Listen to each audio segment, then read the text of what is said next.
ఇవాళ రాష్ట్ర ప్రజలందరూ కూడా చూస్తా ఉన్నారు, రాష్ట్రంలో ఏం జరుగుతుందో కూడా చూస్తా ఉన్నారు. ప్రజలందరూ కూడా ఇలా కేసీఆర్ గారి పాలనను ఇప్పటి ప్రభుత్వ పాలనను కంపేర్ చేసుకుంటున్నారు.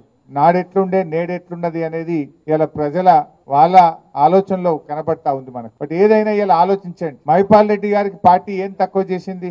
ఆయనను 3 సార్లు ఎమ్మెల్యేగా చేసి ఇవాళ ఆయనను గెలిపించింది మీరందరూ కూడా, బీఆర్ఎస్ కుటుంబం గెలిపించింది ఆయనను. మీరందరూ ఎంత కష్టపడ్డారు, మీరందరూ కూడా ఎంతో కష్టపడితేనే ఇలా మైపాల్ రెడ్డి గారు గెలిచిండు. కానీ ఇలా కష్టాలు వస్తాయి, ఒక పార్టీ ప్రతిపక్షంలో ఉంటుంది. 10 ఏళ్ళు మనం ప్రభుత్వంలో ఉన్నాం కదా, 10 ఏళ్ళు ప్రభుత్వంలో ఉన్నప్పుడు మరి ఎన్నో కార్యక్రమాలు చేసినాం. నిజానికి పటాన్ చెరువుకు ఏది చేయలేదో చెప్పండి, ఏది అడిగితే అది పటాన్ చెరువుకు అడగడమే తడువుగా జీవోలు తెచ్చిచ్చినాం. పటాన్ చెరువు కొత్త మండలాలు కానీ, మన మున్సిపాలిటీలు కానీ, త్రాగునీరు కానీ, రహదారులు కానీ, అండర్ గ్రౌండ్ డ్రైనేజ్ కానీ, మార్కెట్లు కానీ, స్టేడియంలు కానీ, కాలేజీలు కానీ, ఎన్నో రకాలుగా పటాన్ చెరువుకు నిధుల వరద ఒక ప్రవాహంలాగా అందించాం. బట్ అయినా ఎమ్మెల్యే గారు ఎందుకు పోయినా నాకైతే అర్థమైతలేదు. నేను ఇవాళ మీకు చెప్పేది ఒకటే, గూడెం పోయినా గుండె ధైర్యాన్ని మీరు కోల్పోకండి, మేమున్నాం మీకు.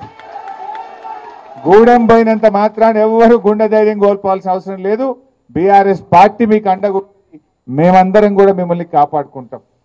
ఎవరైతే ఎమ్మెల్యేలు ఇలా పార్టీ మారినరో వాళ్ళు మాజీలు అయ్యేదాకా నిద్రపోయేది లేదు, వాళ్ళని వదిలిపెట్టేది లేదు.